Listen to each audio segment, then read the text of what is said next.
नमस्ते। दुनियाँ जित्छु भन्थिस् मानव परमाणुको भरले, आज ढोका थुनेर लुक्याछस् कीटाणुको डरले। अहिलेको अवस्था, कोभिड-19 पेन्डेमिकको अवस्था, यसको बारेमा केही बोलिरहेको छु। धूप बिना छायाको महत्त्व थाहा हुँदैन, रात बिना दिनको महत्त्व थाहा हुँदैन, अन्धकार बिना प्रकाशको महत्त्व थाहा हुँदैन, त्यस्तै मृत्यु बिना जीवनको महत्त्व थाहा हुँदैन। त्यसैले यो दुईटा एक सिक्काको दुई पाटा हो। यो कुराहरू सृष्टिसँगै आएको छ। हैन भने सृष्टिकर्ताले दानवको सृष्टि किन गर्नुहुन्थ्यो? दानव असत्यको प्रतीक हो भने देवत्व भनेको सत्यको प्रतीक हो। असत्यको प्रेजेन्स नभएसम्म सत्यको जित हुन्छ भन्ने कुरा कसरी बुझाउने त? भिलियन बिना हिरो एउटा चाहिँ एक्टरको चाहिँ भेल्यु कसरी ग्लोरिफाई हुन्छ त? मैले डिभाइननेस इनसाइड डेमन्स भन्ने एपिसोडमा पनि बोलेको थिएँ। कुनै जस्तै खलनायकको रूपमा रावणहरूलाई प्रेजेन्ट नगरिने हो भने रामको महानता कसरी बढी पलिस गर्न सकिन्छ त? त्यसैले यो मृत्यु ध्रुव सत्य कुरा हुनाले मृत्यु अनेक रूपमा आउँछ। अब हामीले मृत्युका रूपमा हेर्दाखेरि महामारी, महायुद्धहरू, दैवी प्रकोपहरू लगायतकोलाई मृत्युको अनेक रूपमा हेर्न सकिन्छ। अहिले चाहिँ कोभिड-19 को रूपमा मृत्यु घुमिराखेको छ। यसमा आध्यात्मिक दृष्टिकोणले हेर्दाखेरि चाहिँ यदा यदा हि धर्मस्य ग्लानिर्भवति भारत अभ्युत्थानम् अधर्मस्य तदात्मानं सृजाम्यहम् परित्राणाय साधूनां विनाशाय च दुष्कृतां धर्म संस्थापनार्थाय सम्भवामि युगे युगे। एकदमै परिचित भागवत गीताको सबैको मुखमा कण्ठस्थ भएको र रियलाइज भएको श्लोका हो यो। मतलब धर्मको जब जब नष्ट हुन्छ अनि चाहिँ म अधर्मको विनाश गरेर धर्मको स्थापना गर्न, दुष्टको संहार, साधुको रक्षाको लागि आउँछु भन्ने यो भगवानको जो वचन छ। धार्मिक एंगलले त्यो भयो। अधर्म बढ्यो, मान्छेले प्रकृतिको नियमलाई मान्न छोड्यो, आउट अफ ट्र्याक गयो। त्यसपछि मृत्युको लागि भगवानले अनेक किसिमले प्रकृतिले आफै मिलाउँछ त्यो व्यवस्था। तर हामीले अहिले चाहिँ धर्मलाई त हाइपोथेटिकल टपिक पनि भन्न सक्छौँ नि, किनकि त्यहाँ त कुनै साइन्सको जस्तो चाहिँ प्रुफ अगाडि नै देख्न त सकिँदैन नि। त्यो त रियलाइजेसनको टपिक हो। त्यसैले साइन्सकै एंगलले हेर्दा पनि अहिलेको डिफरेस्टेसन, इन्डस्ट्रियलाइजेसन अनि आणविक हतियारहरूको चाहिँ एकदमै अनवान्टेड किसिमको परीक्षण हैन। अनि बस्ती शास्त्रले के भनेको छ? उब्जाउ उर्वर भूमिलाई यदि त्यहाँ बस्ती नै छ भने पनि त्यो बस्ती प्रतिस्थापन गरेर त्यहाँ खेती नै गर्नु भनेको छ र अनुत्पादक एरियामा चाहिँ बस्ती बसाउनु भनेको छ। तर अहिले के भइरहेछ? जो जमिन उर्वर छ त्यहाँ चाहिँ सिमेन्टले लेपेर अर्बनाइजेसन गरिराखिएको छ भने हिल्ली एरिया शून्य छ।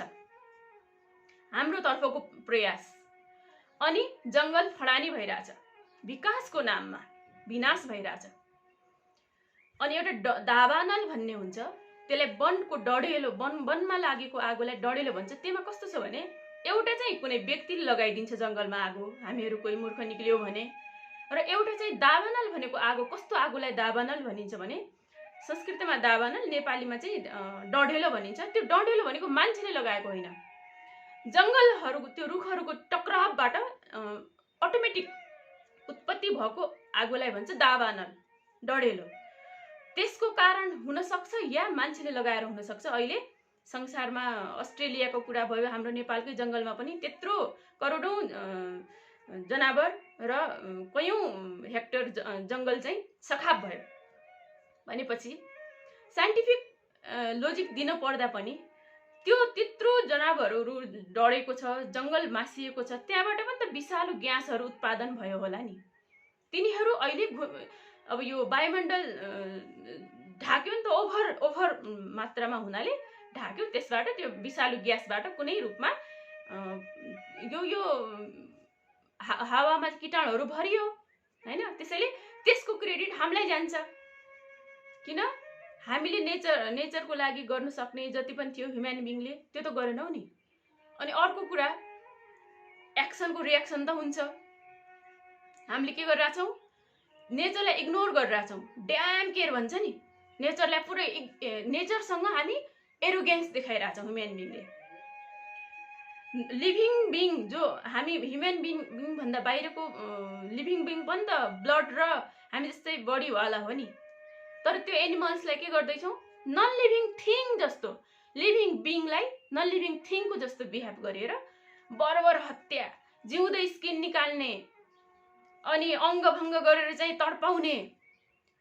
त्यो नेचर प्रकृतिको लागि त सबै सन्तान हो नि, त्यसको क्रेडिट हामीले चाहिँ यो आउटपुटको रूपमा यो भोगिरहेछौँ।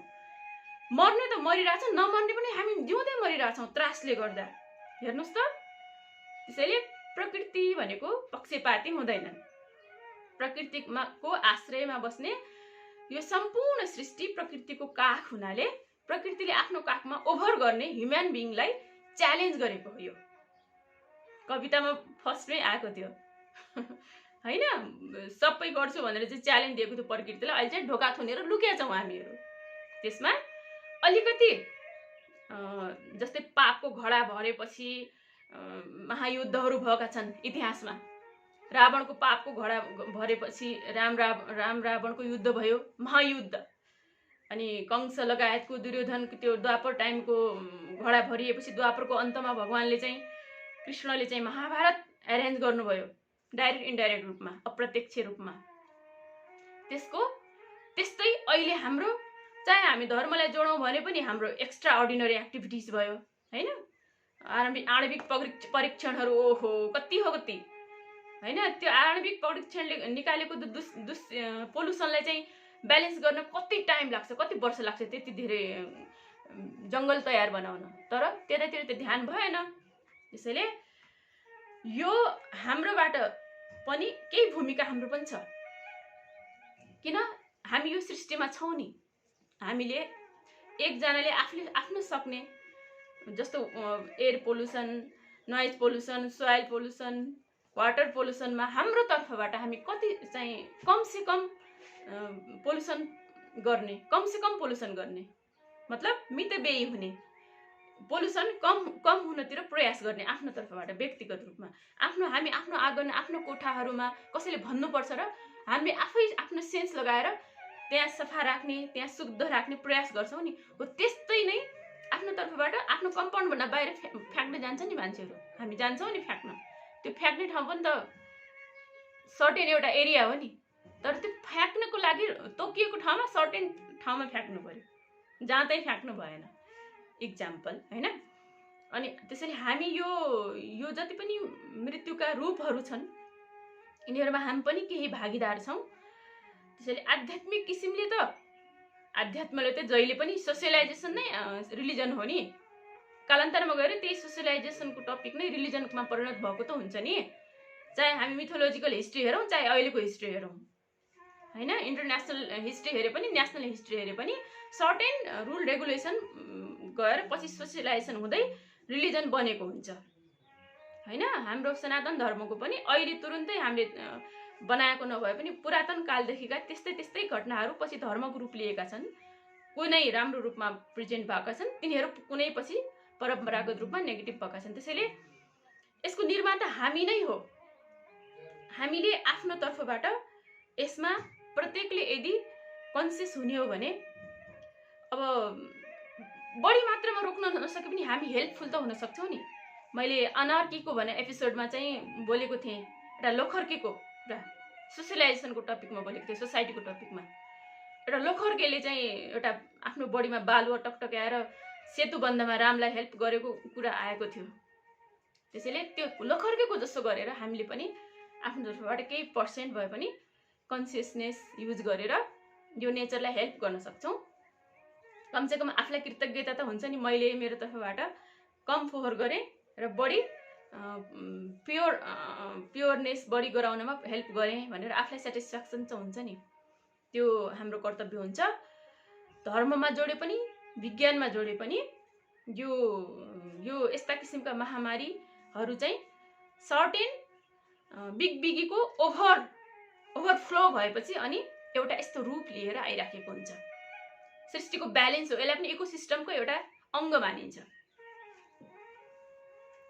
यो सम्पूर्ण खराब र असल सबै मै हुँ भन्नुभएको छ नि त भगवानले। कालस्मी भरतर्षभ, काल पनि मै हुँ भन्नुभएको छ भगवान श्रीकृष्णले। भनेपछि यो अरू कुरा होइन, उसैको एउटा फर्म हो। त्यसैले धार्मिक रूपमा बुझे पनि वैज्ञानिक रूपमा बुझे पनि लोजिक छ। हाम्रा एक्टिभिटीहरू भागीदार छन् यस्ता घटनाहरूमा। त्यसैले हामीले प्रकृतिलाई च्यालेन्ज दिने, प्रकृतिका नियम विपरीत जाने गर्नु भनेको सस्टेनेबल डेभलपमेन्टको लागि हानिकारक हुन्छ, अब्स्ट्याकलको रूपमा प्रस्तुत हुन्छौँ। कमसेकम हामी कसैले केही ल्याएको थिएनौँ भने बिगारेर त जानु भएन नि। सकभर संवारौँ, सजाउँ, सकिन्न भने नबिगारौँ। त्यसको तुरुन्तै आउँदैन नि त फल। कंसले पनि जिन्दगी भुक्ताएको थियो, कति पछि मर्यो। रावणले पनि त्रिलोकलाई जितेको थियो, कति पछि मर्यो। तुरुन्तै आउँदैन नि त नेगेटिभ फलहरू। त्यसको बिस्तार रोग पनि त सर्टेन टाइममा हामीलाई एज हुँदाखेरि सानोतिनो चुसुकले केही बिगार्दैन, तर सर्टेन एज कम्प्लिट भइसकेपछि त्यो हामीले नगरेको एक्सर्साइजको कारण अनि एकैचोटि हामीलाई चाहिँ प्यारालाइसिस बनाएर देखाइदिन्छ नि। बिस्तारै बढेको देखिने हो कि त्यो। त्यसैले हामीले अहिले गरेका एक्टिभिटीहरू चाहे हामी जीवित हौँ चाहे मरेर हौँ, त्यसको एक्टिभिटीको आउटपुट गएर सर्टेन टाइममा आउँछ। सर्टेन टाइममा एउटा चाहिँ ठोकिँदै गएर चाहिँ एउटा चट्टान गएर चाहिँ यत्रो लोडा भन्छ नि, टाइम लाग्यो हैन। त्यसैले हाम्रो एक्टिभिटीले गर्दा चाहे हामी धार्मिक किसिमले हेरौँ चाहे वैज्ञानिक किसिमले सोसियल किसिमले हेरौँ, हाम्रा एक्टिभिटीहरूले गर्दा सोसाइटीमा र इकोसिस्टममा डिस्टर्ब नहोस्, त्यसमा हामी प्रयास गरौँ। कमसेकम पोल्युसन गर्नतिर लागौँ। सकिन्छ भने वृक्षारोपण, एयर पोल्युसन कमी गर्नेतिर हाम्रोबाट के हुन्छ हामी सबैलाई थाहा छ। आफ्नो लागि त हामी सबै सोच्न सक्छौँ, अलिकति इन्भाइरोमेन्टको लागि पनि सोचौँ। अब सोच्ने बेला आएछ त। एजुकेटेड भनेको त खालि सर्टिफिकेटले मात्रै एजुकेटेड होइन नि हामीहरू। हामीसँग सर्टिफिकेट छ, क्वालिफिकेसन त छ, त प्र्याक्टिकल कम भयो। एउटा त अराजकता हो मेन हैन, अराजकता हो। तैपनि कमसेकम लखलको जस्तो गरेर आफूभरि आफ्नो वरिपरि त गरौँ न। यसले गर्दाखेरि धार्मिक भए पनि वैज्ञानिक भए पनि दुवै किसिमले हामी सेटिस्फाइड हुन्छौँ। आज यो भन्न मन लाग्यो, किनभने यो अब टपिक एकदमै जगजाहेर हुन्छ नि त्यस्तो छ। तर अलिकति केही चाहिँ हामीले बिरायौँ।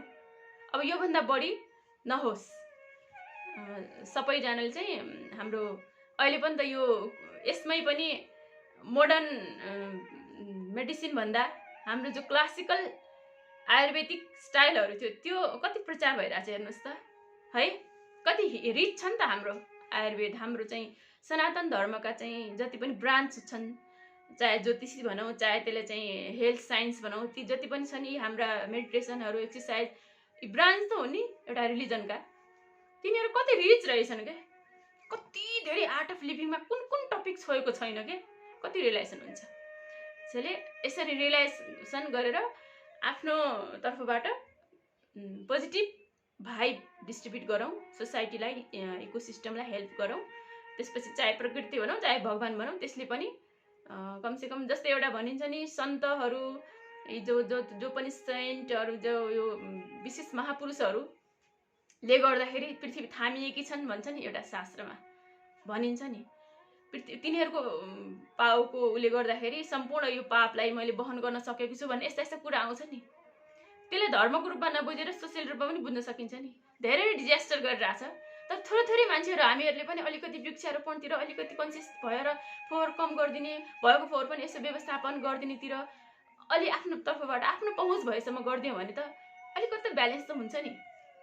केही सर्टेन टाइमसम्म त रहला नि त्यसको आउटपुट। त्यति भन्न चाहे।